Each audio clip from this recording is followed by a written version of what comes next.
ngazihlupheka kwavelaphi sengathi ngakuthenga ngamalini sengazi ngihlupheke nje ngangidlile ngazihlupheka kwavelaphi sengathi ngakuthenga ngamalini sengazi ngihlupheke nje ngangidlile. Sanibonane Kapa, sanibonane Cape Town, sanibonane eKhayelitsha. Ushike lokhuluma njengamanje. Nami ngithi sanibonane kulo lonke likaMthaniya kodwa kakhulukazi sithi sanibonane eKapa la siza khona umuntu ekhala lokhulumayo.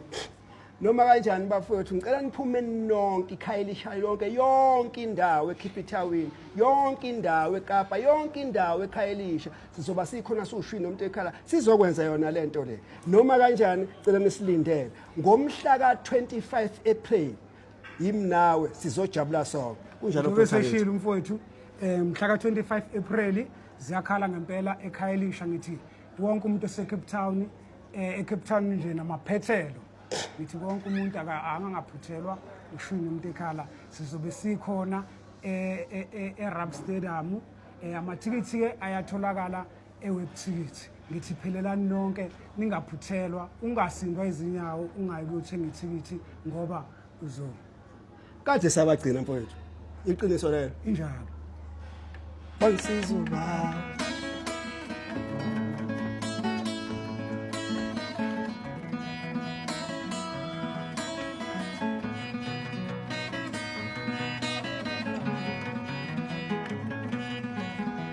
ngomunyo besethembele esibhanyeni wafika ubaba ebusuku ngilele wathi mntanami wengane yami imbile ntokuthi kade sibamo babungenile mina ngakuzwa konke okusho kimi mina ngizwile konke umyalo yakho wangisiza baba wangibonisa indlela wangisiza ubaba wangehlukanisa nesibono sami wangisiza ubaba wangehlukanisa nemkhuba yami soba sisho kanjalo injalo indaba